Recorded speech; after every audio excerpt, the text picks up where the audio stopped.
નામ? મારું નામ નિલેશભાઈ લાખણસિંહભાઈ વડોદરા, પૂર્વ જિલ્લા ભાજપ પ્રમુખ પોરબંદર. આજરોજ આપણા કેન્દ્રીય મંત્રી અને પોરબંદરના સાંસદ પોરબંદરની મુલાકાતે આવ્યા હતા, ત્યારે મેં લેખિતમાં પણ રજૂઆત કરી છે અને મૌખિક પણ વાત કરી છે કે એક તો પોરબંદરની વચ્ચોવચ્ચ 4 એવા ફાટક આવેલા છે કે જે રેલવે શન્ટિંગ થાય ત્યારે બહુ ભીડ ત્યાં જામી જાય છે. એટલે લોકોના સમયનો અને ઈંધણનો, પેટ્રોલ ડીઝલનો પણ વ્યય થાય. અને કોઈ પેશન્ટ હોય એવો જે એમ્બ્યુલન્સમાં એને પેશન્ટને કોઈને લઈ જવાના હોય હોસ્પિટલે અથવા લેવા જવાના હોય તો એનો જીવનું જોખમ બની જાય. તો 2 ઓવરબ્રિજ જો લીમડા ચોક મેઇન રસ્તો અને અહીંયા કાવેરી હોટલવાળી ગળી ત્યાં જગ્યા છે થઈ જાય તો એ સરળતા મળે. કદાચ ભવિષ્યમાં પોર્ટ સુધી પાછી રેલવે લાઈન લંબાવી હોય તો એને જીવંત રાખવા જરૂરી છે.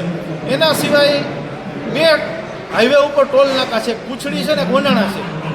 એ જે ગડકરી સાહેબે કીધું 50-60 કિલોમીટરની અંદરના છે, માન લાગે 20-25 કિલોમીટર માંડ થતા હશે, તો એમાંથી એક ટોલ નાકું દૂર કરવું જોઈએ. અને ચાર્જ ક્યાંય ન હોય એવો ગુજરાતમાં આપણા ટોલ નાકામાં ચાર્જ છે. અને મંથલી પાસ કાઢવામાં પણ અલગ અલગ નિયમો ટોલના ત્યાં જે કોઈ હોય છે એ બતાવે છે. ક્યાંક કહે છે કે 10 કિલોમીટરની ત્રિજ્યામાં હોય તો તમને મંથલી પાસ નીકળે, 15 કિલોમીટરની. પણ આખા જિલ્લાવાળાને જેને રોજ નીકળવાનું છે એને મંથલી પાસ મળવો જોઈએ એવી મારી માગણી છે. નહીં તો રોજના 2 વાર નીકળે તો 200-400 રૂપિયા ચૂકવવા પડે એ ટોલ નાકાએ. એટલે એ એક મુદ્દો હતો. પછી જે પાણી પોરબંદરમાં ભરાયા, નીચાણવાળો વિસ્તાર છે, છાયા ચોકી છે, બોખીરા છે, રોકડિયાનમાંડની આજુબાજુનો વિસ્તાર છે, રાજીવનગર છે, ત્યાં જો કુદરતી પાણીના વેણ ચોખ્ખા કરવામાં આવે અને પાઇપલાઇન ખાડીના મુખ સુધી મૂકવામાં આવે તો તરત પાણી નીકળી જાય. નહીતર ત્યાં લાંબા દિવસ સુધી પાણી ભરાયેલું રહે છે. એના સિવાય પોરબંદરના એરપોર્ટની માગણી કે ફ્લાઇટ ચાલુ થાય, પછી સિટી સર્વે કચેરીમાં પ્રોપર્ટી કાર્ડ કઢાવવામાં માણસોને બહુ મુશ્કેલી પડે છે, એની સરળતા થાય.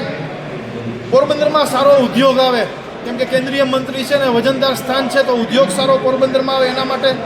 પછી ગીર ગાય સંવર્ધન કેન્દ્ર જે અધૂરું છે એ ધરમપુર મુકામે ચાલુ થાય તો એની સાથે હોસ્પિટલ, પશુઓની સારવાર, એક્સરે, સોનોગ્રાફી, MRI જેવી સુવિધાઓ મળે, ત્યાં ડૉક્ટરોનું સેટઅપ મળે.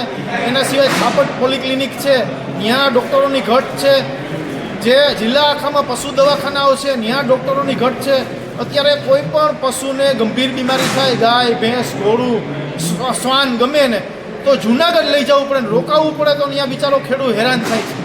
એટલે જો આપણો જિલ્લો 97માં મને લાગે જાહેર થઈ ગયો જિલ્લા તરીકે પોરબંદર, આજ દિવસ સુધી આ સુવિધા ન મળતી હોય તો એ સુવિધા હવે મળવી જોઈએ, જેથી માણસ તો રાજકોટ જાય, અમદાવાદ જાય, મુંબઈ સારવારમાં જાય, પણ પશુ બિચારું ક્યાં જાય? જો આ જિલ્લા મથકે એને સારવાર મળે તો એને મોટી રાહત થાય. એટલે એ બધી લેબ આસિસ્ટન્ટ, લેબ ટેકનિશિયન, એક્સરેના ટેકનિશિયન, ડૉક્ટરો 10-12 જેવી, પછી પશુપાલન નિયામકની જગ્યા ખાલીઓ છે, પશુ નિરીક્ષકની જગ્યા ખાલી છે, એ બધું પુરાણ થાય તો એ પશુને પણ ઘણી રાહત મળે. એટલે આ બધી રજૂઆતો મેં લેખિતમાં આપી છે અને પોરબંદરના હિતમાં છે, મને એવું લાગ્યું એટલે રજૂ કરી છે. આભાર.